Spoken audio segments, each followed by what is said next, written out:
There are some smaller offshoot films we know about that aren't technically part of canon, like the Ewok Adventures, I don't believe are. You've just been waiting to bring it up. Oh my God, it took him like less than 10 minutes. The episode has Record not even time, started people. yet.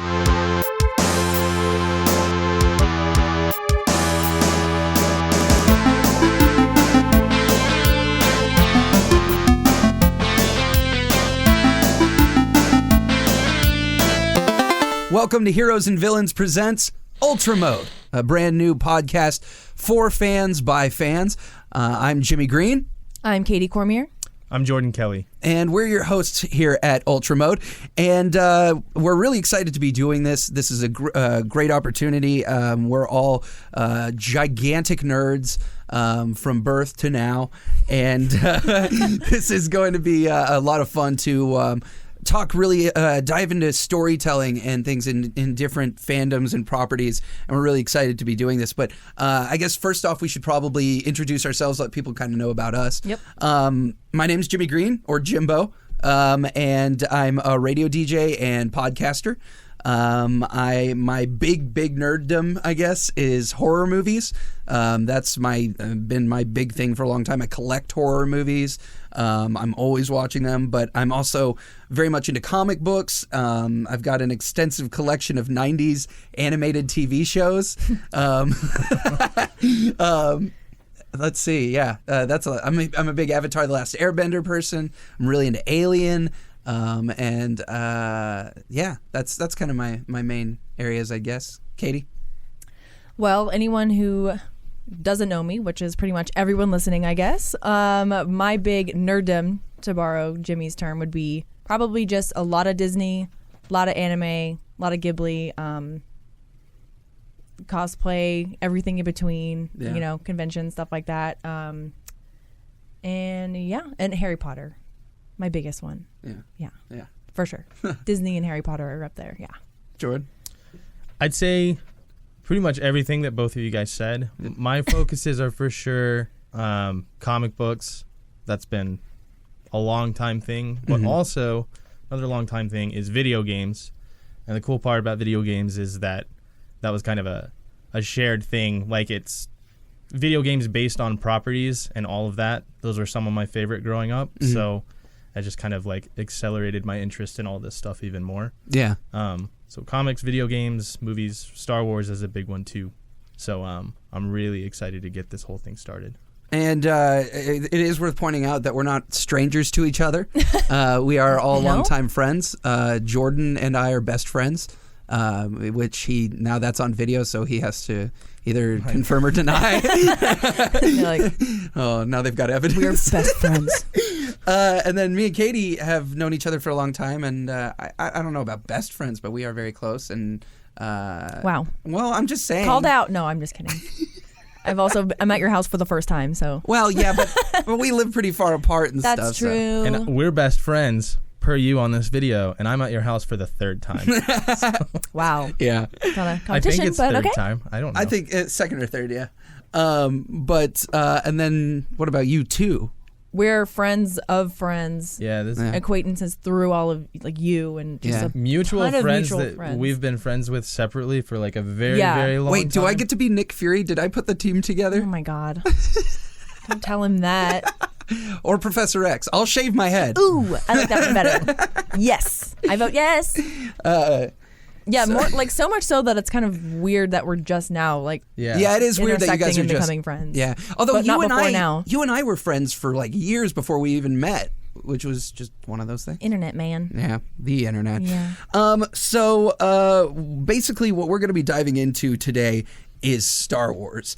And I know that's kind of a vast subject, but we want to talk about an interesting aspect to the Star Wars universe that's developed within the last 6 years, which is, of course, Disney's acquisition of the property of all the Lucasfilm stuff and what they decided to do as far as separating out what they weren't going to consider part of the story anymore and what was going to be not part of the story. So they have given the labels Legends and Canon. And so let's hop into that. Let's hop into explaining what that is.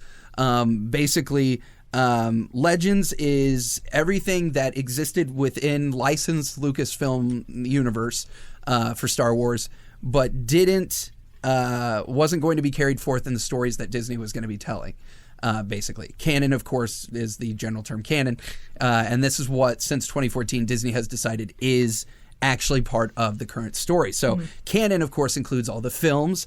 Well, I should say almost all the films, most of the films. The trilogy films are all included in it, Rogue One as well, and Solo, everything along that lines. There are some smaller offshoot films we know about that aren't technically part of canon, like the Ewok Adventures, I don't believe are. You've just been waiting to bring it up. Oh my God, it took him like less than 10 minutes. The episode has Record not time, even started people. yet, and you're already talking about the Wookiee special. And as far as video or film specials go, there is a special exception to the Legends and Canon thing that doesn't fit either of those, which is the Star Wars Holiday Special, because it's one of the very few exceptions that doesn't actually fit in Legends or Canon, because Lucasfilm doesn't kind of like disavowed it basically. But yeah, and then they've got that Lego Holiday Special they're doing now, so that's kind of cool. But that actually leads into a difference between Legends and Canon, because there are some things that also are still exceptions, but are still adding on to their universes, and Lego is one of them. There's all these Lego Star Wars properties, both video and video games, and because those stories do offshoots and do stuff for the sake of humor and that kind of thing, they haven't stayed within canon or Legends for that matter, really. Same thing with Old Republic. Old Republic is its own thing. Kind of explain that, Jordan. Yeah. So Old Republic is the Star Wars MMO that it's still supported. They still have live, as far as I know, content being updated regularly for that game. And so that's been around for almost 10 years now, like 2011, right? Yeah. I So think that's right. So it did technically start before the acquisition by Disney. But with that considered, since it was an MMO, it was kind of always straddling that line between being canon and also kind of able to tell its own stories, since so many people would be playing simultaneously. Yeah. And they're still adding to that, and so they kind of saw it fit to not include it in canon or Legends. It kind of just exists in its own kind of gray area. But the interesting thing is that some stuff that was originally just going to be Legends has made its way into canon.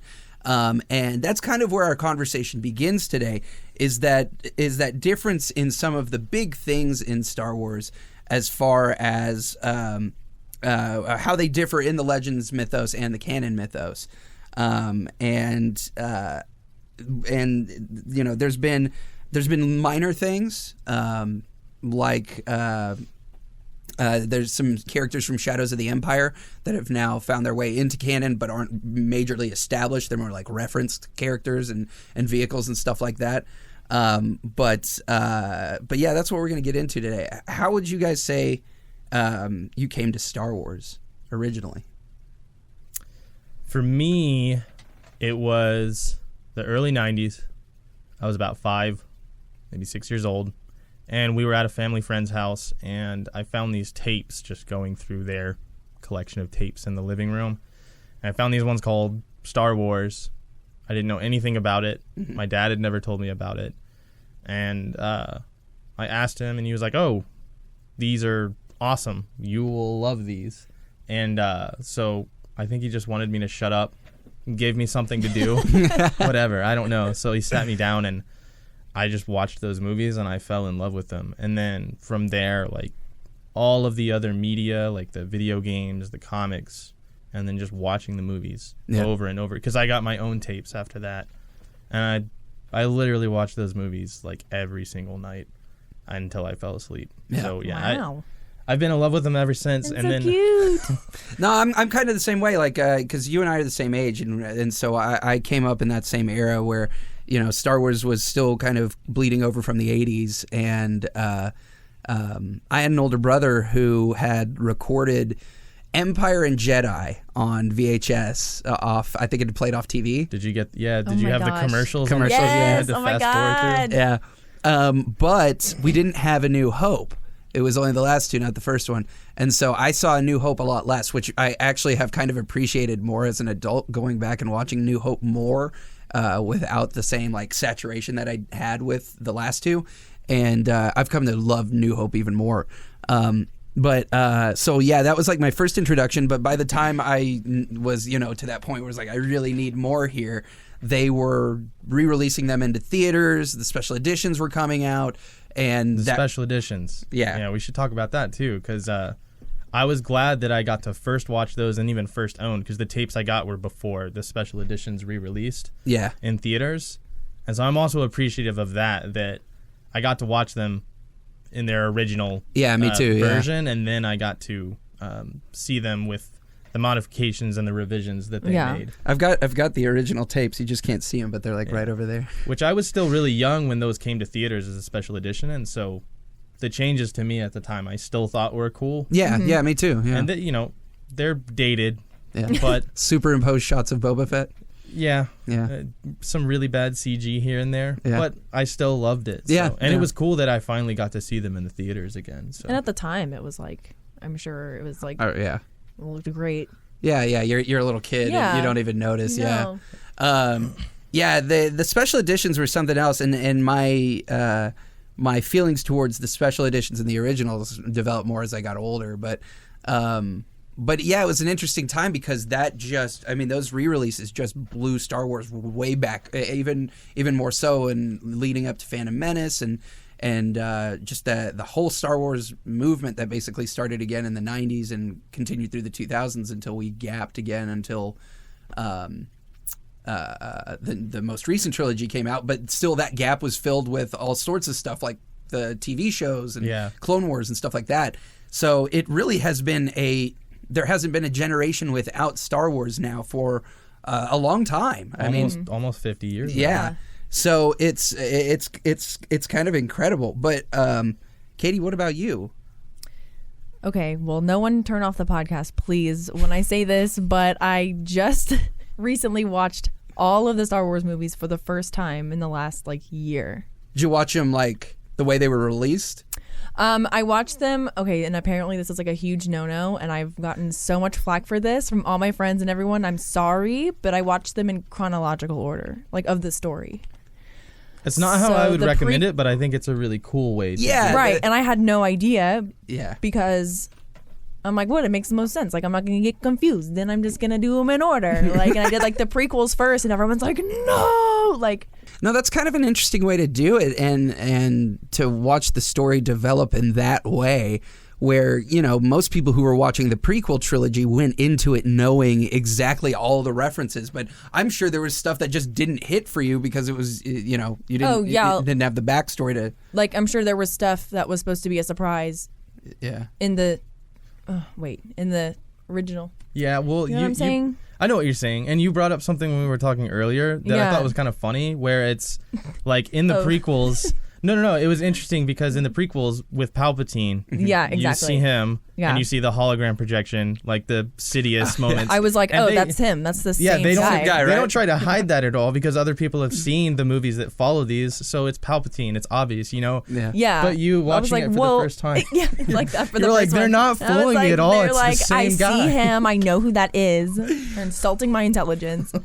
Yeah, but it was already a known thing. So of course, watching it almost backwards, quote unquote, Yeah. that's still just kind of funny cool, stuff though. like that. Yeah.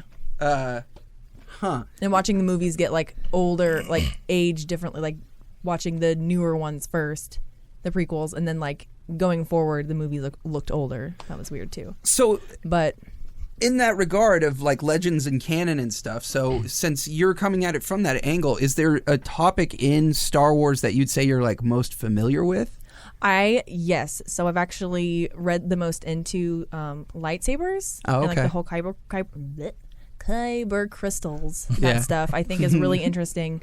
I don't know, just that part of the lore. I don't know if it's because of I'm not really a weapons person in general, but just that aspect of it I'm really excited to talk about. Yeah. Well, there's a whole it's so closely tied to the users. Yeah. The Jedi, and it's because of that it's attached to the whole mystical element of Star Wars in a way too, which definitely makes it more interesting than just talking about the blasters and stuff like that. Yeah. Yeah, I'm not like, Which That is stuff's still cool too. And that's I like love that. And that's a canon versus legends kind of thing in and of itself, is the difference between the mystic side and the non-mystic side. Which I think that we'll talk about that. Let's talk about lightsabers.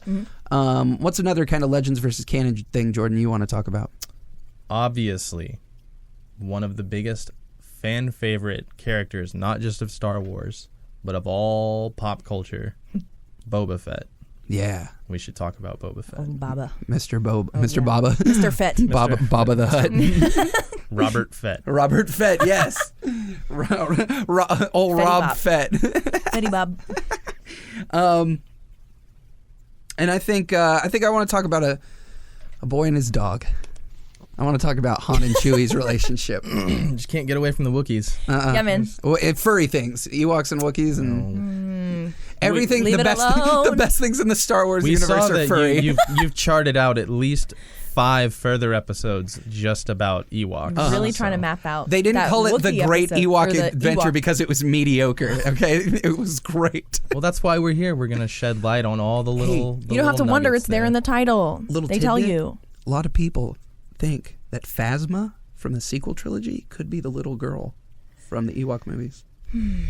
Which is not canon because canon already, I think, defined who Phasma was. But that's kind of a cool, interesting I idea. thought the theory that Phasma was a bunch of Ewoks in one on each suit. other's shoulders. Oh my god, in the Yeah, armor, yeah, yeah. and then The when her cape- eyes visible, it's just like a furry. The little like, cape was to stop their little tails from peeking out of the back Absolutely. of the suit. Yeah. They're geniuses. They're so smart. And they commanded stormtroopers. Look at them. They're really moving on up there. Oh my god. They went from beating on them to pretending to be them. Yep. Yeah. Yeah, man. The art of imitation, you know. So let's hop into it. Let's talk lightsabers. Let's talk space swords. I think on each of these we'll start with talking about canon, the thing that probably most people know the best, and then from there we can go into the Legends aspects of it. Because if you don't know, Legends is now basically the complete expanded universe of Star Wars beyond the very main stories. And there was so much stuff in it that was really interesting. And if it wasn't interesting, it was just fun for the sake of being fun. It was like taking Star Wars and going, okay, what would be the dumbest, coolest thing we can do? And that would happen sometimes. That led it to some problems, though, and it became like really, really convoluted. Right. And I think that I don't fault Disney and Lucas going forward for wanting to like wipe that slate clean. Yeah. Because even though a lot of it is really cool and a lot of people were really, really attached to it, I think it's a lot to ask to get people into this that never were before. Yeah. And they didn't really go past the films. Yeah. So we'll see going forward, because they definitely look like they want to bring it in, but they want to bring it in organically and in a way that's still accessible for like the general broader Star Wars audience. Well, and it's only been a few years since Disney acquired it. They're going, we're really still just seeing the stuff coming out from the sequel trilogy, and stuff related to that. And who knows where they're going to expand from here? They just announced that The Mandalorian's coming out at the end of October and everything. Who knows what that's going to expand in canon? So it really is kind of a sky's the limit kind of situation right now. But I'm kind of glad they did that, because it gave all these newer writers who are working on Star Wars, it gave them the ability to not have to work off years of so much stuff. And like you said, some of it got really convoluted after a while and really screwed the timeline up. So it was going to be this like pick and choose, like how do we figure out how to move this forward with these little bits? And now easier to just like yeah. And now it's more like they can kind of pull things from Legends if they need to or want to, and that seems to be kind of in small pieces happening. It can inform new ideas and creativity going forward, but it doesn't have to like lock it in and control it. Yeah. And kind of in a way inhibit new ideas and creativity going forward. Right. Yeah. Okay. So, well, Katie, do you want to take the lead on the lightsabers then? Sure. So one of the big things, of course, with canon was that it's you just brought up that you love Harry Potter. There's a little bit of a Harry Potter kind of aspect to I know. it now. It's like one of my favorite comparisons, because I get to connect like a fandom that I'm really familiar with and one that I'm getting to know better, which is the whole wand chooses the wizard thing. Yeah. So anyone who knows Harry Potter or Star Wars or both knows that obviously that refers to bonding with your weapon or tool, I would say more so in the case of a wand. But anyway, so in the canon for Star Wars, now it's more of a mysticism thing with how they like bond with them. Build their lightsabers, I Yeah. guess. Yeah, so as opposed to, I guess, in the legends, you could use any kind of an array of crystal or gem, or not just a kyber crystal. Yeah, there's stones, there was synthetics. Synthetic ones. Oh yeah, synthetic. Like I think the Sith lightsabers, the red ones, could only be formed with using synthetic. the synthetic or something. Yeah, like yeah. Some, if I might be wrong about I think that. so. I think with a lot of the stuff, it was like an only, but maybe an exception. But maybe like there's always something like that with all of this stuff. But so canon now is the little baby Jedis. When you go, they take a pilgrimage to go to Younglings. like either the Younglings. Youngermings. Hello, That's what we're gonna call them. the Youngermings. The younglings. The younglings, they all do a pilgrimage to planets that are either known to have a lot of or have like an abundant of the kyber crystals. What were the planets? Ilum and Jeddah. Jeddah. Yeah, those I know two Ilum had for like. sure. I always forget about. Well, Jeddah. Ilum's That's the not one that that I gets think of. Brought up the most, but yeah, that had those two had like a big concentration of kyber crystals, as opposed to other planets which could have kyber crystals, but it wouldn't be anywhere in comparison to like Ilum. Yeah. Yeah. So they are taken. The younglings are taken on these pilgrimages. What? Pilgrimages, yeah. I think Pilgrimages. we're hitting it. Pilgrimages. I think so. Younglings That just sounds pilgrimages. They're going on a pilgrimages, and to places like Ilum or Jeddah, and they are. I imagine they're just like let loose in a cave of crystals. That's probably not how it happens, but just like go pick yours. They like rip their blindfolds off and go they nuts. go. Go and go. It's a fun game. Yeah, right. Yeah, and so the crystal that My favorite would be game it is. the crystal that would be like calling out to them or is meant for them, I guess. Like, Yeah, they can't- is choosing them. They can't. So the way I understood it is like kyber crystals, like, They're not invisible, but but they only really make themselves known to Yeah. the person they're supposed to go to. so I don't know if that means like if you're a regular not force sensitive person, you walk into this cave and you don't see anything. I don't think that's what that means. I think it's just I imagine it more like you see it and it's maybe brighter to you and it like calls out to you. Yeah, Again, the that's whole kinda- yeah. wand chooses the wizard, and with that they build their lightsaber and bond with their crystal, and then therefore their weapon, I guess, that they keep until. There's a lot of As long as they imagery have it. of them, like they do it with the force, like they assemble. the whole Yeah, thing it's like with the all these Force, like yeah. pieces of art that we've been looking at where you would think of them building it like obviously with your hands, but it's they're using the force to kind of like float the pieces together, which I thought was really interesting. I don't know if that's how it's always done or just looks cool for art. Wouldn't that be but- cool if there's like one They're like, "Don't youngling touch who's like, who's like, dude, forget this. I'm doing this like this. I'm tired of the floating thing. They're This like takes nerd. Nerd won't use the force.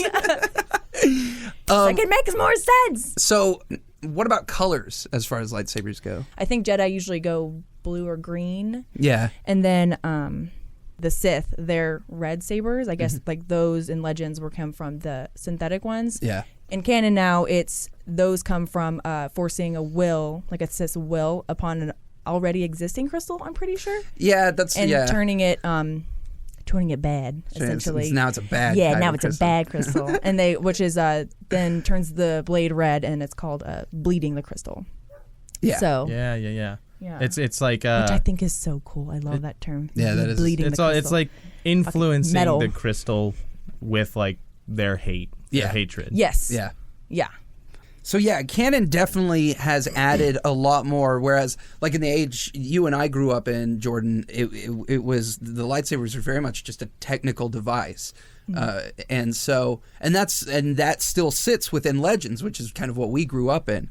Well, wouldn't you say that canon has, in a way, simplified it at the same time too? When it all See, comes that's, from, I think so too. when it all Yeah. comes from kyber crystals, and it all has this like layer of mysticism to it, rather than being a little bit more complex and like there's there's different ways to construct them. You can use this or this or this. Like kyber is just like one kind of something you could use. And a lot of that stuff, that was never anything that was informed by the movies, but it was like video games and comics. Right. And when you think about the video games in particular, like games like Knights of the Old Republic, where you were getting to kind of modify your saber, and there was just like an endless stream of different objects and items you would find that would alter your lightsaber. Yeah. Like this kind of does away with all of that and streamlines it for sure. Yeah. Speaking of things they did away with, wasn't there some sort of, I don't know if it was in a comic or a game or what, but the proto sabers?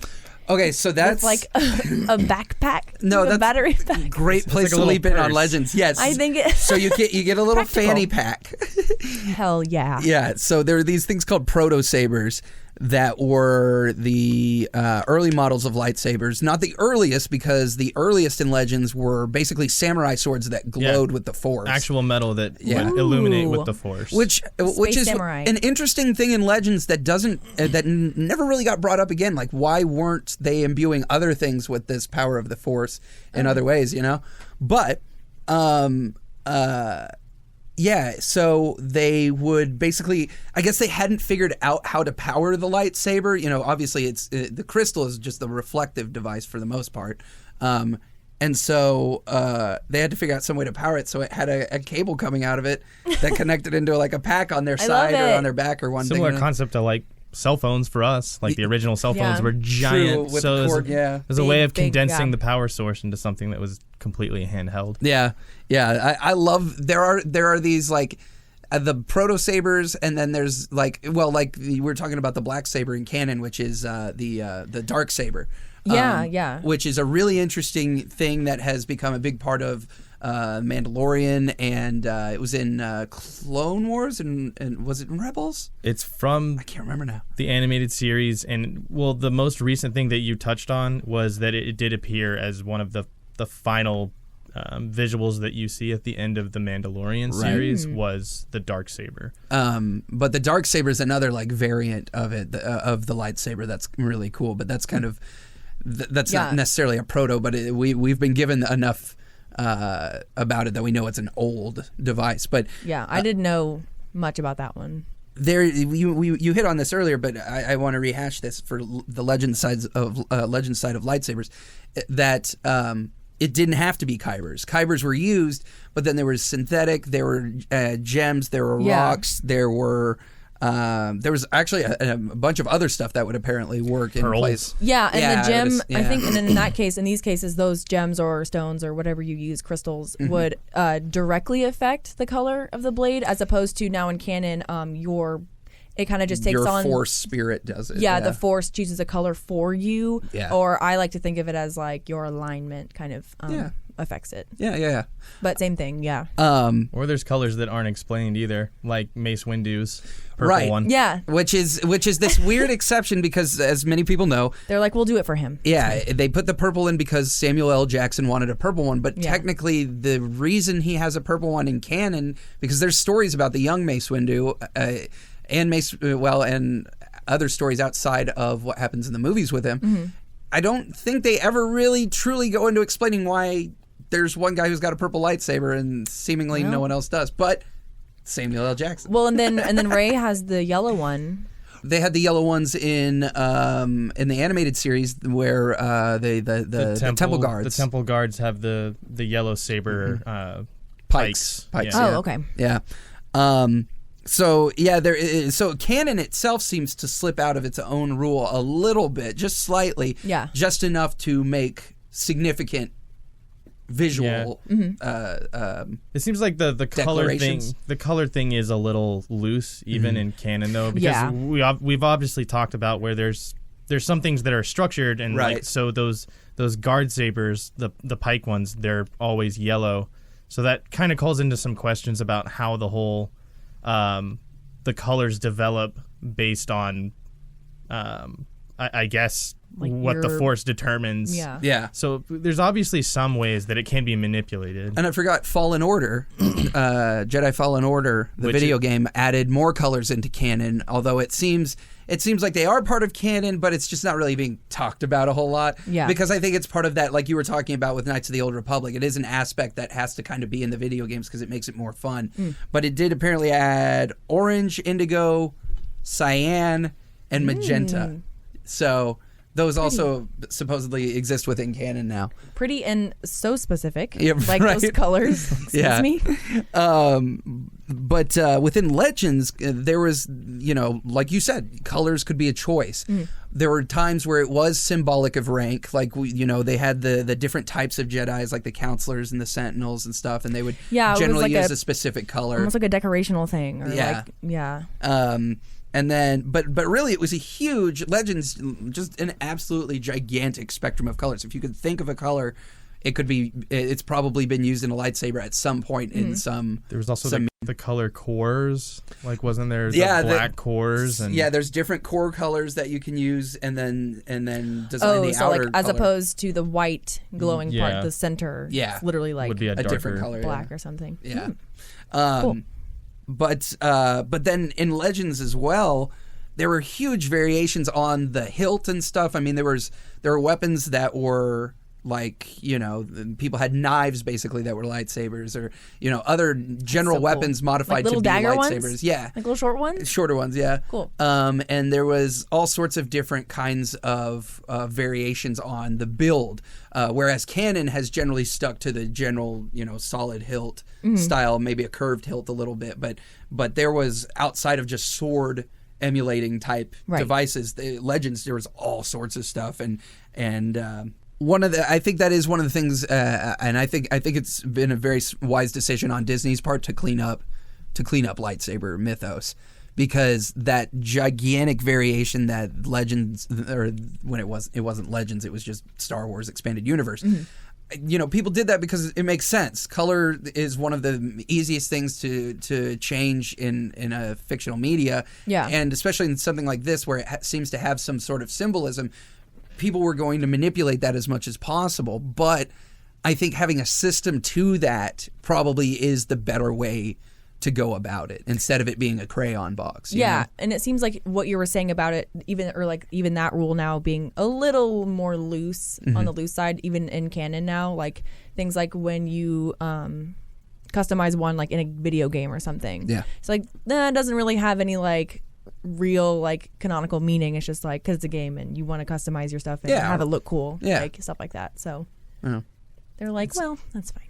It's so funny how deep it goes now, but as far as like the original trilogy, it was like, there wasn't much to it. Like we know that Return of the Jedi, a lot of the trailers and the promotional material for that movie showed Luke still with the blue saber, but they only made that change to the green saber for the actual movie when it was released to theaters, because they realized that green was going to be more visible against the sky than the blue saber when they were fighting on Tatooine over the Sarlacc pit.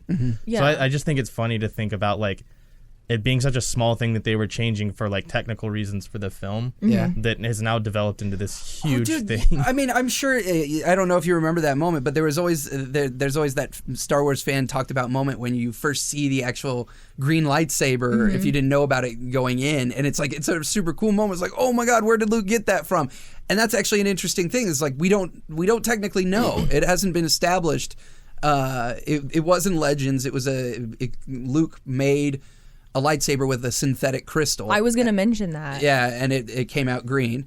But in canon, I don't know if it's been established how he came about the green lightsaber. They're probably establishing it now, because now that Marvel Comics has control over the Star Wars comics, they've been telling the stories with their just main titled Star Wars book.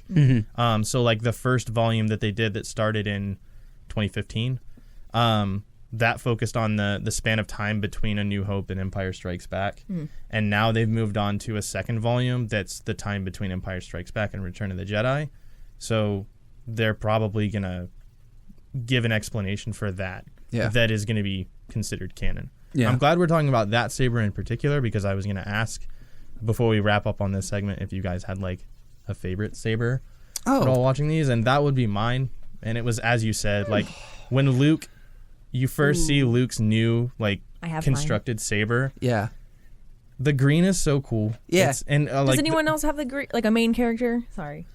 Well, there's, Eventually, yeah, a lot. Yoda. But he has Yoda's like got. like that was like hit. Like, You it was do- a big deal when you first saw Technically, it. I think Yoda has a green one in the prequel trilogy. yeah, but you don't see it until Oh. later in the prequel trilogy. yeah. Do they ever explain why that it changes, or he just has a new one? No, most of the most of the Jedi in the prequel trilogy either have blue or green. So I think it may come back. I don't think it's ever been said, but it may come back to that whole like counselor thing with And then the Jedi types. The that Guardians the counselors have the blue. Yeah. The counselors use the green. and then Sentinels may The Sentinels, they would use the yellow, have, or something. but it's because they kind of straddled a line between a Guardian, who was a little more focused on, I guess, the combat aspect of everything. Oh, okay. Whereas Yeah. the counselors were more reserved. They yeah. followed a little bit more of a code with the use of the lightsaber. Well, if you look at the transition in character in between Empire and Jedi, in New Hope and Empire, Luke is far more of a fighter. But by the time he gets to Jedi, especially in those opening scenes where he's with Jabba, a lot of people talk about Luke in those scenes being very arrogant sounding and stuff, but he's not. He's warning Jabba in the most explicit way he can. He's like, I'm laying it out for you. Yeah, I'm telling you. Yeah, and I think that's that counselor side. That's that Qui-Gon Yoda side to him. He's saying we want to avoid this situation. Yeah, like it's not a threat. It's just like, here's how this is going to go if you don't give me my friends, basically. Yeah. And I think that went hand in hand with why I liked that saber. It was like, I liked Luke's tone and the way he carried himself in Return of the Jedi, and I thought it was perfect. And everything down to like the way the hilt looks on his second saber, that's not the one he's passed down. Like, it just looks so cool. So that's my favorite. So you're like, not only do I love that saber, but I love the version of Luke that has that saber. Yeah, they go hand in hand to me. I don't know about a color. I don't know if I have a favorite. Or a particular character's saber. I've always liked Dooku's, the handle on Dooku's. Like a lot of people would say Darth Maul's, and that is very, very cool. I don't know how practical it is. I don't remember. But It was just red. well, it's the double-sided. Oh my God! Yeah, you're right. Yeah. Sorry, the Darth. I'm thinking of another Darth. There's Sorry. a few. There's a few. I think definitely like I think I've told y'all this whenever we were talking about it, but I cannot get over, and I will die on this hill. I love Kylo Ren's lightsaber. Like that is my favorite. I can't even say that I paid much attention to another saber as much as that one because it's the only. I don't know if it's the. It's hard to ignore it. Yeah, and I mean it's so now in canon he would had to have either found that kyber crystal already cracked. We don't really know. That hasn't like thus been I don't think explored unless it's been something very recent. or he bled it. From what I've read or what we've like come to find, like it seems like he just came upon it that way. There's a theory. I'm going to say this. There's a theory about Luke's saber. Yeah, that he took Luke's saber after the destruction of the Jedi Temple, and in some way it was whether it was already damaged or he damaged it trying to do something. That's why it turned red, and why he has an unmanageable a dual exhaust system on his lightsaber. Yeah, so he has for anyone who does, I mean, I'm sure many of y'all listening do know, but it has that I can't remember what they call it. The hilt. Just the on the hilt, like just the dual to make that cross shape. Those two little. They're like exhaust. It's exhaust. Exhaust. It's an unstable on the side because kyber. Otherwise it would just overheat, overload, explode over something. In his hand, something. Yeah. Like it's just erratic and it crackles and it almost seems to like not like fight back against him, but it's just so like him. Yeah. Like as a you could say it like saber. fights against him because I think that has some parity with like him. Yeah. Just being like an incredibly conflicted character. And that goes with forcing your will on the kyber crystal that is has been messed with or whatever. So in the comments, let us know what your favorite lightsaber color is, and if you have any other favorites outside of the normal lightsaber builds or stuff. And let me know if you agree with me that Dooku's is the coolest. Hey man. Oh, I was gonna say too. The reason I said I would die on that hill, not that that's like an unpopular opinion, but a lot of people are like, whatever the exhaust, and it's like it's difficult. They just wanted to make it look cool, and I'm like, yes, they probably also said that looks really cool, but the reason behind it too. I love stuff like that. I might have thought the same thing. I'm like, why does that have that besides like for aesthetic reasons? Yeah. Right. But then when I found out about that explanation, I was like, well, that's kind of cool, and it gives it a practical purpose, and like I can buy whose it. that is. Yeah. Yeah. Next, I want to talk about this briefly, actually, because the topic after this is going to have a lot of discussion. So I'm I'd like to move through this one kind of quickly, but I think it is an important one in the Legends versus Canon discussion, and that is, like I called it earlier, a boy and his dog, Han and Chewie.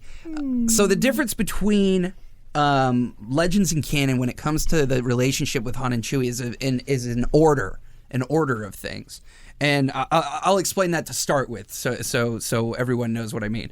With Legends, Han and Chewie, or Chewie makes a life debt to Han first, then they become friends.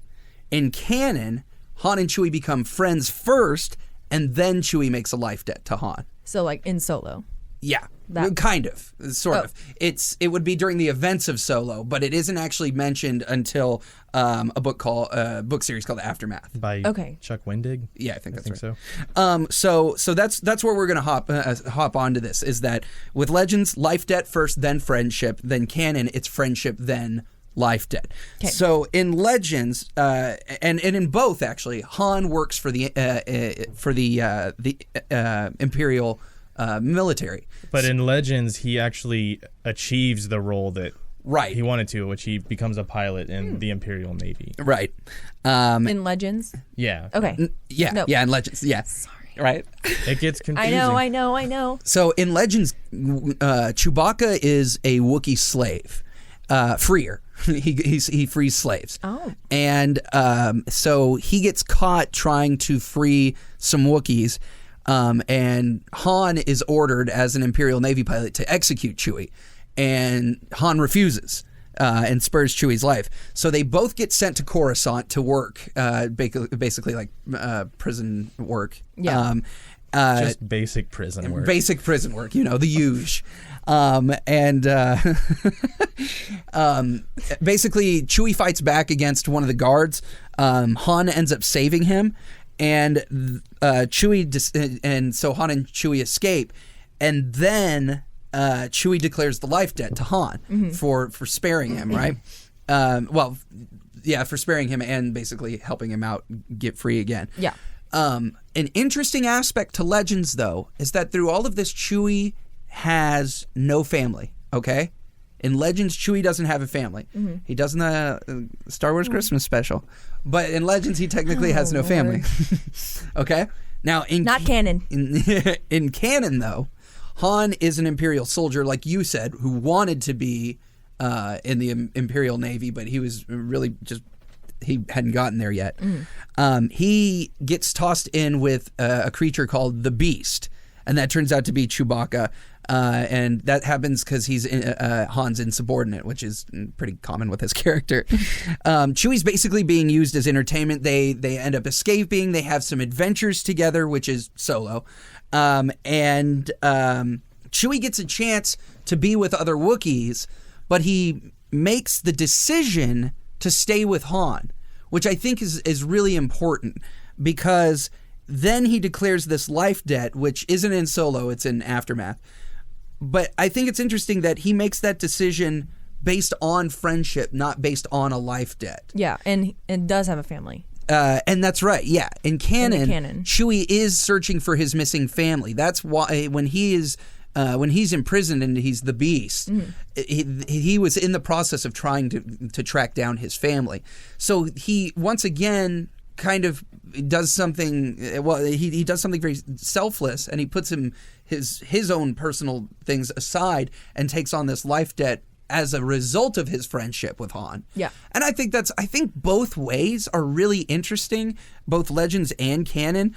But I have to say, I think canon is better because it's more heartfelt. But I do like the aspect of Legends where he declares this life debt, but Han's not necessarily happy about it at first. And that friendship does have to grow out of the life debt. That seems really fitting too. Yeah, So I can both see what you ways mean. for me are like that works. Yeah. Both work. Yeah. I also, the whole scene in Solo when not only like Han being just an enlisted low-rank soldier and that whole combat scene, that was really interesting, but just everything that happens on that planet and in the scene of him meeting Chewie is really, really cool. It was one of the highlights of that movie to me. Yeah. I personally really, really enjoyed that movie. But I think I knew what I was looking for out of it. Yeah. It gave me the kind of just fun adventure movie that I was looking Yeah. for. Yeah. That's exactly how I would It was describe it. I'm like, it was fun. It was just easy to watch. And it was Indiana Jones in space, and that's what it needed to be because it was. I mean, that's Harrison Ford in a nutshell. literally, I'm like, what is he if not that? I mean, yeah. And I think that was one of the big strong points of Solo was it was just an adventure movie. It was just fun and gave you that moment to appreciate the two of them growing closer. Yeah. And also, really quick, it was one of those examples of you were talking about them slowly or gradually incorporating some things from the former expanded universe, which is now Legends, into the canon. So it's like the Black Sun Crime Syndicate. Yeah. We're introduced to them, which is something that previously was only recognized in the old Legends lore. Shadows of the Empire.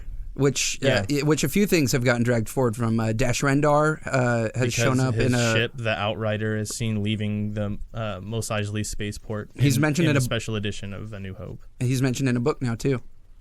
Which book? I don't remember the name of it. Well, hopefully, we get more of them. Convenient.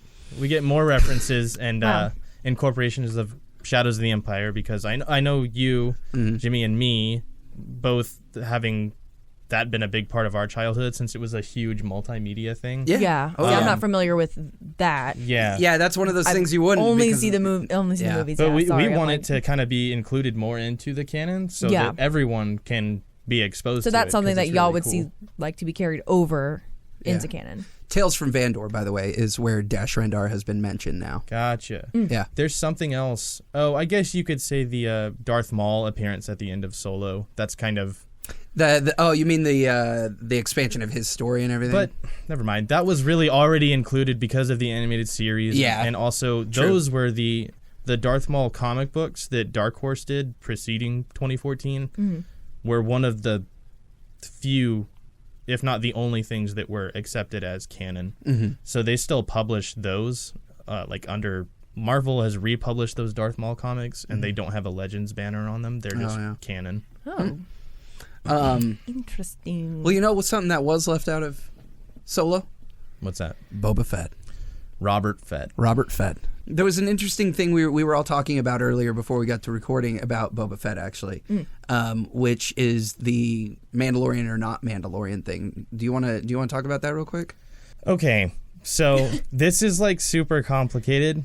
In Legends, Great, explain it all. When it was really expanded upon, because we should start with everybody likes Boba Fett from when they first saw the original trilogy. Yeah. Because you don't get enough of him.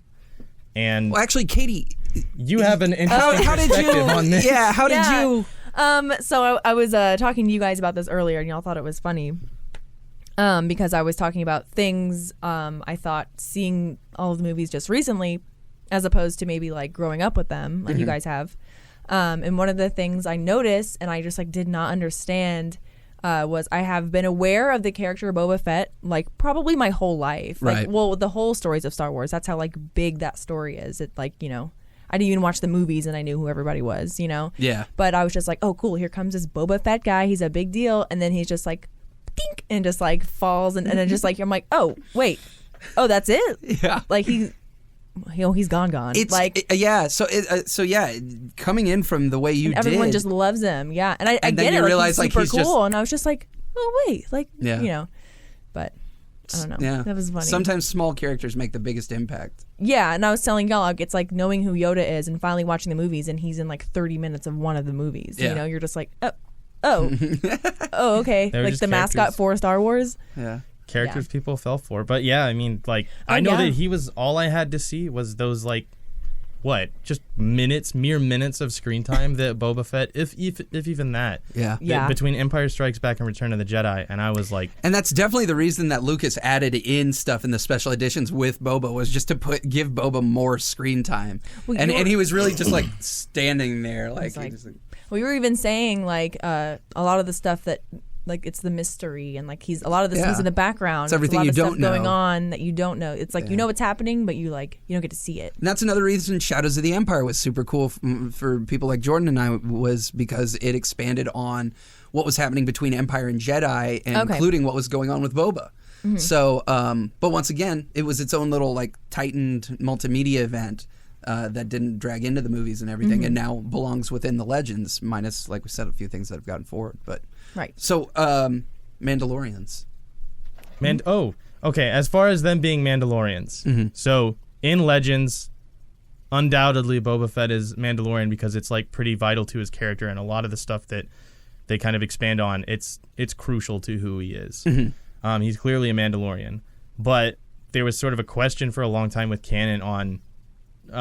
Were Jango Fett and Boba Fett really Mandalorian? Right. And there's actually been a lot of responses and things to confirm that, and even Lucas himself had confirmed, no, they're not Mandalorian. Like, Jango Fett was a bounty hunter who, not really explained, like, happened upon Mandalorian armor. Yeah. And he was referred to as a common bounty hunter. Yeah. So just one of the regular human races within the Star Wars universe. So no, they're not Mandalorian. And that's even, I think, been further explained and developed in the animated series, like Clone Wars and Rebels.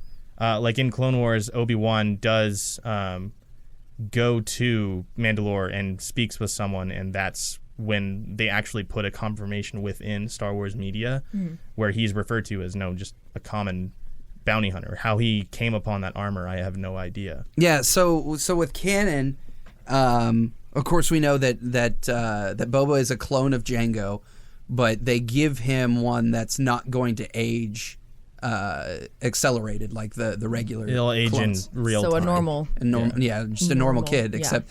Well, and I still always it always weirds me out. That's always such a weird aspect, like raising a clone of yourself. Like that's such an odd thing. Which who knows? Like I don't know if the Star Wars universe had psychologists or anything, but I hope Boba went to therapy and got everything figured out at some point. I hope he's okay. He's got like clone syndrome or something. Yeah. But clone syndrome. So of course we see Jango die in Attack of the Clones. Episode 2. Episode 2, yeah. So from there, within the film universe in canon, we don't know what happens to Boba, really, until he shows back up in Empire. It's important to know who killed Jango, because that's vital to what drives Boba Fett. That damn man with the purple lightsaber, the unexplainable purple lightsaber. Did it? Had to have a purple lightsaber. So, but yeah, Mace Windu kills Jango Fett and beheads him, at which point his son then picks up his head, which is assumedly still inside that helmet. No. Don't like it. Because if you pay attention, I remember like rewinding the tape with my friend over and over. Oh my if God. you watch the shadows that are cast of when like Mace Windu cuts his head off. Flies out? You see the shadow of the helmet, and you can see like another shadow like ejecting from the helmet. We're gonna have to look it up. Enhance. That's so sick. But so yeah. So I love that. That's the part that you guys were like rewind it. Your interpretation is honestly more grim that he's just holding the head with the helmet on it. This is a series where everyone loses an arm. What do you want? I'm excited the first time someone loses a head. Give me a break. So from there, Boba ends up growing up in the crime world, and he goes to jail for trying to kill Mace, trying to kill Mace Windu, trying to get revenge. Where he meets Bosk. Right, who once again another great bounty hunter that is included in Empire and then just kind of never seen again. Like 20 seconds in Empire. When it does the pan across when Vader is contracting these bounty hunters, a lot of people were just like, look at all these cool characters, because they were like arguably there's some of the best costume designs in the entire first three films, especially when you stack them like next to each other, let alone Boba. You've got IG, the way IG-88 looks, Bosk, Dengar, Zuckuss, like Forlom. yeah, like these were all characters that like they don't give you names or anything, and they're on screen. They're for just like, look seconds. at those. And cool I guys. as a kid was like looking for every book, everything I could find about them because Legends like, has Tales from the Bounty or Tales of the Bounty Hunters now, which was an incredible book that also told all stories of those each like of them. those DK like visual encyclopedias and Oh, stuff. DK. I poured over those things because Yeah. I don't know why I gravitated towards these weird looking bounty hunters. I just thought they were cool. There was something cool about it. It was just something cool about being bounty hunters. Well, speaking of the weird, just to touch on really quick, because this is something that y'all brought to my attention that I hadn't noticed just seeing all of the movies one time around thus far. I will watch them again. But I was like, when you were showing me, when y'all were talking about Boba's ship, or I guess his father's ship and Slave his One? ship. Yeah, the Slave One. Yeah, and I was just like, that is such a unique. There's nothing like that in the series, and it just like doesn't seem like it's in the movies that much, and they just made it really cool for no reason. But that reminded me of what you were saying about the bounty hunters in the background. You're just like, wait, what? Who's that? Yeah. who's that? Yeah, And the then- Slave One's a super cool ship. It Yeah. lands and flies. The way it lands is different from the way it flies. Yeah. So as I recall, Django had the Slave One, and then it gets passed on to Boba. He may lose it at some point and then get it back. I don't know.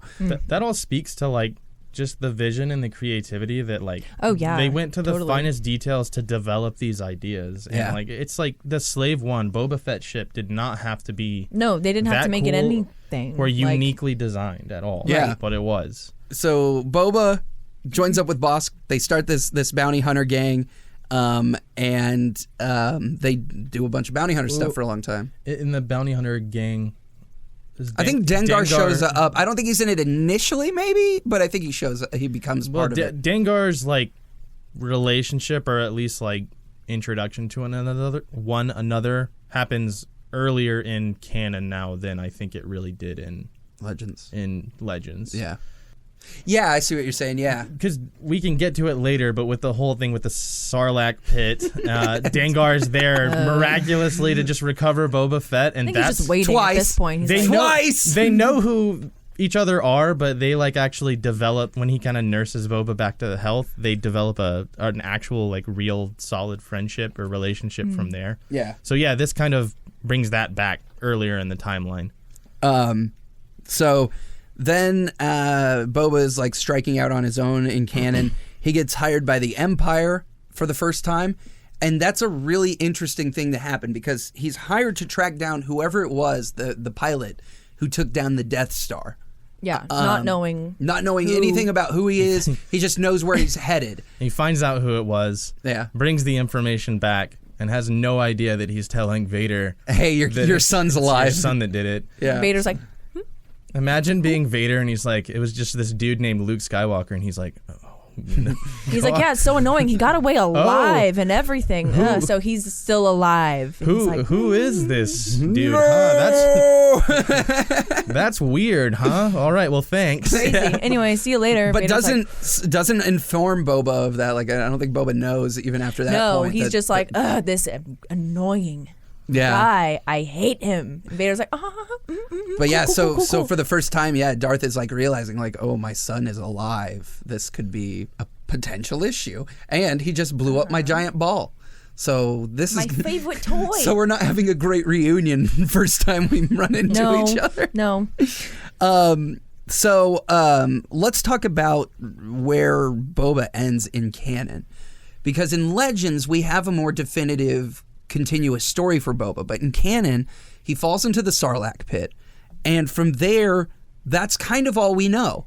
It has not been decided within canon what happens to Boba after that. There is a story where his armor comes up out of the Sarlacc pit, like it regurgitates it, I guess. Isn't that, Just burps isn't that it right also out. from the Aftermath book? They Yeah, what was that?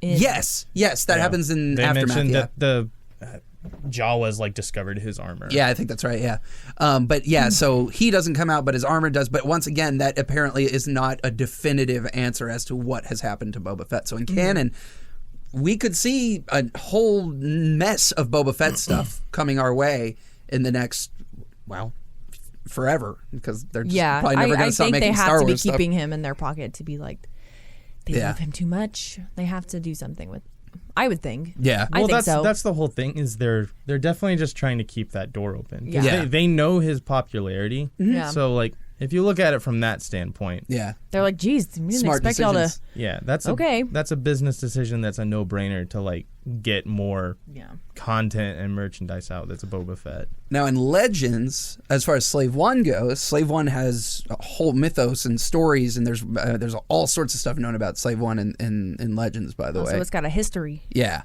And speaking of history, in Legends, Boba, he has a family at one point. He's got a wife and kid. Oh. Yeah. And then 16 later he doesn't. 16 16 BBY. Yeah, Oh, I years thought you were before the gonna Battle of say Yavin. 16 kids, yeah. 16 kids. 16 So he has a Old busy children. Boba. Yeah. He has a family between And he got busy. episode 3 and episode 4. Yes. Yeah. In that period right there is where he is becoming a family man for at least a while, I guess. Then let's see, in Legends, what else is there? We know, in canon, it is not established why Boba hates Han. We don't know why Boba has any sense of dislike for Han. In Legends, it's established that Han and Lando had just basically outsmarted Boba, and Boba just couldn't take that. And so for the rest of his life... Like a pride thing. Basically like an arrogance thing, It's also that he knows he has like a status, reputation, a reputation to uphold, and so he can't. He's known as the premier bounty hunter, yeah. Yeah. And so we get that from Legends, and which of course expands on the history of Han and Lando, which Solo did, and a lot of people expected Boba to show up in Solo, and he didn't, and I kind of understand that. I feel like that would have been a shot to shoot later on. But I didn't think they needed to do it. He didn't need to be in Solo. They crafted a great story without him. You know? Yeah. And we got more of the expansion of his relationship with Lando, whereas I think including Boba should be something we should get that much of an establishment of their relationship too, even though it's not a friend, it's a foe thing. Right. It needs like as much time as the Lando thing got. Yeah. It would need its own. Now, Jordan, do you remember in Legends some of the wildly badass stuff that would happen with Boba that they would throw him into because they knew we liked him so much, so they'd have him do crazy stuff like fight Darth Vader and put him into situations like that? Well, I know that he has interactions with Vader in the Force Unleashed games.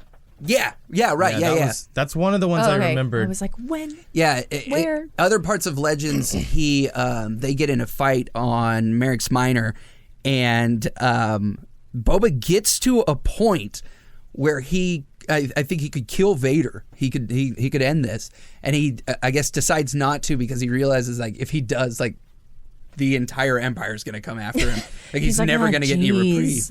And this is a guy who is happy about doing his job. He likes his work, so that would be quite the detriment, is having an entire political movement coming. So does for he you. just like kiss his wife and kids goodbye when he has to go do a dangerous job, or is it in the Legends? Is it just kind of like in Legends he has the kids, the wife and kid, but it's only for a little while, and then I think I don't know if they're killed or he abandons them or something, but they do not exist after that period of time. Okay, they're only in his life for a little while. There's also, I remember, I think it was in the comics, that Vader ends up fighting Boba, and Boba is armed with a lightsaber. It's a completely different fight. What? And I don't remember how that fight ends. Obviously, neither character dies.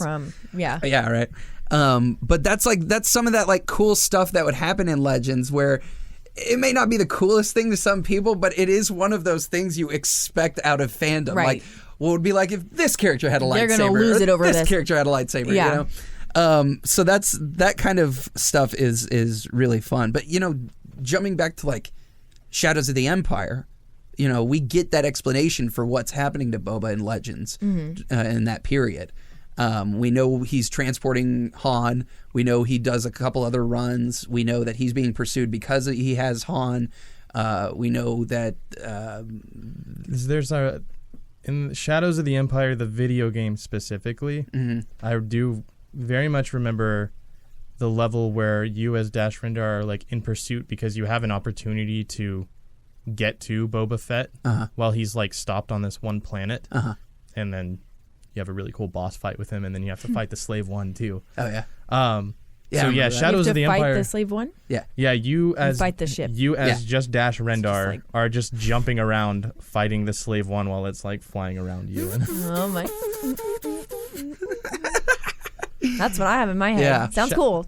Shadows of the Empire is like rich with cool stuff. And you also have to understand, Katie, that Shadows, tone-wise, was different from everything else Star Wars.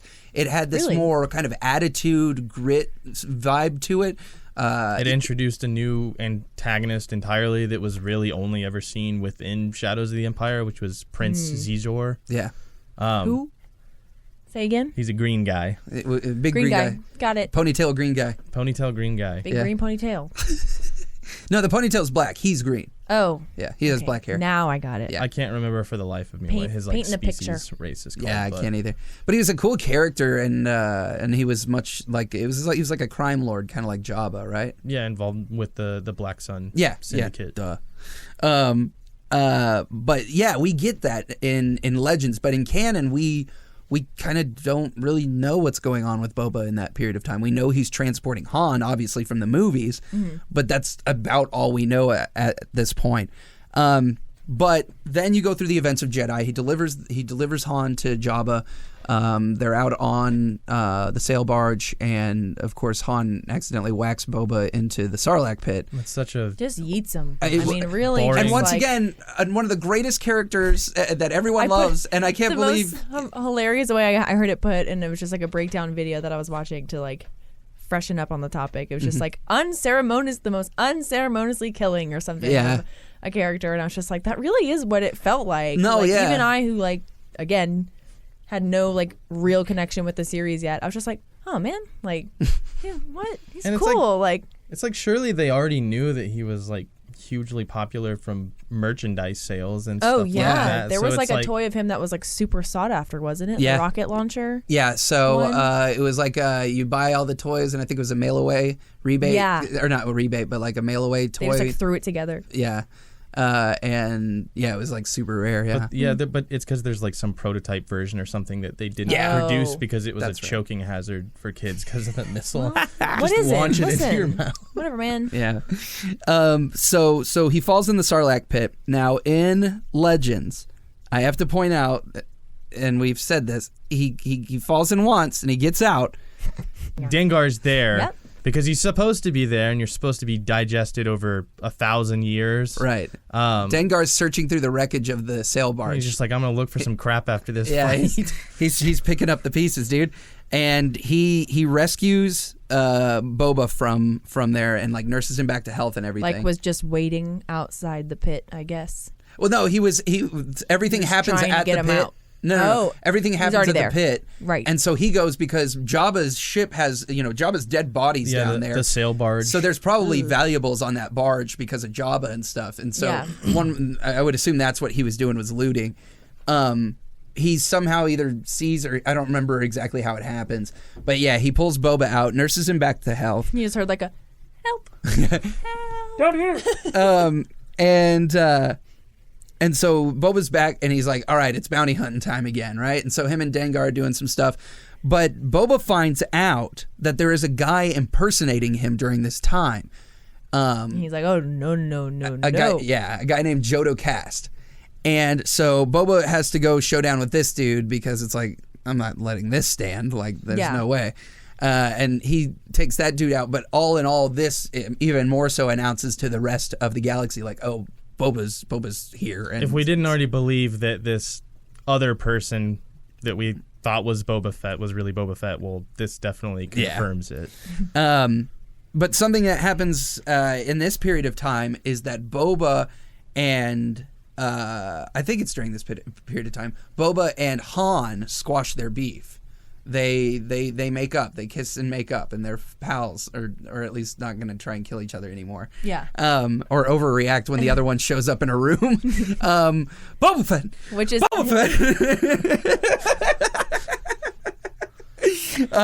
which is saying a lot in this series, honestly. Right. You're just like, great, that sounds great. Deal. But Fett does become, in Legends, because he is a Mandalorian, he does become the Mandalore, like the head and the lead of the Mandalorians, which is a big moment for him and a big moment for the Mandalorians because he has been such a huge person in the galaxy and everything. But eventually, he's basically a docile good guy. I mean, he still does his bounty hunter runs and everything, but he gets to a point where he is helping Jaina Solo, which is Han and Leia's daughter. Yeah. And they also have a In son. Legends. In Legends, right. Okay. Right. Yeah. Oh, yeah. I know. I'm always like, who? Ben Solo, Kylo Ren, is their only child in canon. In Legends, they have two kids, Jaina and Jason. Jason eventually goes to the dark side. Boba trains Jaina so that she can, or helps train amongst others, so that she can defeat Jason. And he's already, when that happens, I believe Boba's pretty old at that point. He's an older. Yeah, he's an elderly fella, seasoned. technically, seasoned fella. Yeah. But yeah, I mean, Boba's such an interesting character, and he has this history that within Legends gets kind of convoluted, and there a lot of the what's the coolest thing, like just like the coolest thing we can do. Everybody wanted to use him. Yeah, like anybody who got to do. How do you mean? Well, like the lightsabers and almost killing Darth Vader. And okay. It's like since so many, which is part of the reason that Legends or Expanded Universe at the time, part of the reason it was so convoluted is because you had so many hands on it, and they could only do so much to like check and balance that and make sure that everything was really cohesive. So with so many people writing books, writing video games, writing comics, like I can't imagine what a nightmare it was to like go through and try to like edit that stuff and make it as consistent and cohesive as possible. But yeah, him saying that Boba Fett was such a popular character, that meant that so many writers like really wanted to use him just because he was so popular and became such a fan favorite. Yeah. It's interesting, and it's going to be really interesting to see where everything goes from here, because we're obviously going to see a lot of brand new stuff. Dr. Aphra is a great example of something that's being developed and becoming a huge character within the fandom in the comic books. I'd like to see a lot more of Dr. Aphra, because she's another one of those like roguish characters. She really is about her own interests. She's an archaeologist basically, but she also does sketchy stuff too. Yeah, right. Because it's all about what she wants to do, and so she ends up kind of like partnering up with Vader, and that's where she's first introduced, is in the current like canonical Darth Vader comics. So yeah, I'm all for new characters that are really cool and have the same kind of appeal as like Boba Fett. Yeah, in a way. Yeah. And yeah, we'll just have to see what gets pulled for Legends. I would love to see them just revive Shadows. If they want to change parts of it to fit better now, totally understandable. But man, it would be great to see that and some of those characters come back. So is that y'all's main thing that you would like to see pulled into canon? From Legends, probably. Yeah, I think from Shadows. Legends? Yeah, I think more so than any like individual character or aspect to like lightsabers or anything like that. I think just Shadows in general, because I remember it coming out as a kid, and that was something that was kind of on people's minds. Like, what happened? There was a few years between Emperor and Jedi, right? Or no, it was a few months. I can't remember. It's a much longer span of time. I don't know the official measure of time, but it's significantly longer between those movies than between A New Hope and Empire Strikes Back. And so it was always just like a question of what happened, and then they finally tell us, and it's like super cool and completely outside of the general tone of the rest of the trilogy. Yeah. And so it was really a special thing, you know? And it was hyped up to the level of like, hey, obviously it was kind of around the same time that we got those special edition re-releases of the movies, but they were like... They were really hyping up and marketing this thing the same level they would a movie. Yeah. So they were like, Shadows of the Empire, you can consume it across like all these different media types. You can read it, whether it be a novel. I think there's an audiobook. Yeah, or the video games. You can consume it however you want. You can read all of it because they're all going to like go into more detail about specific things. But like they really pushed it as if it was as big as a new movie. Yeah. So I think it would be a little bit of a downer if they didn't kind of get it in there some way. Yeah. But again, I can't blame them.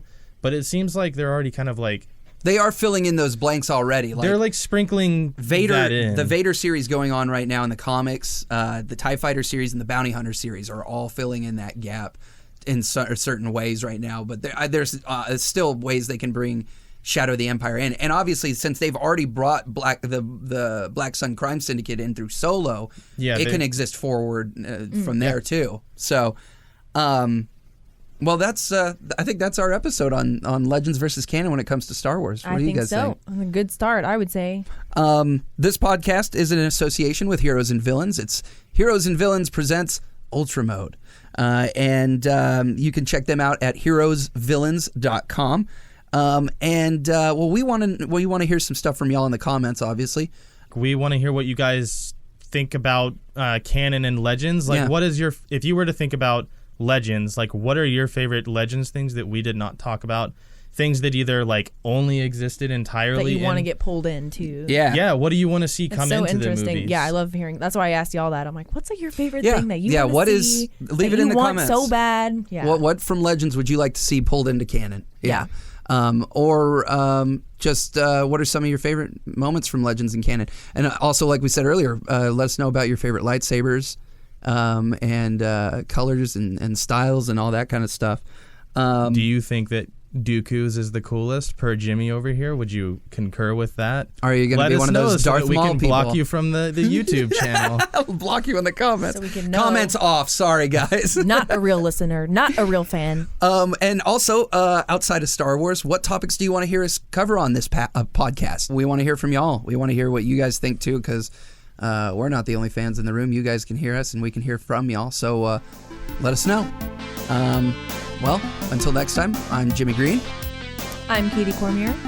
I'm Jordan Kelly. And this is Heroes and Villains Presents Ultramode.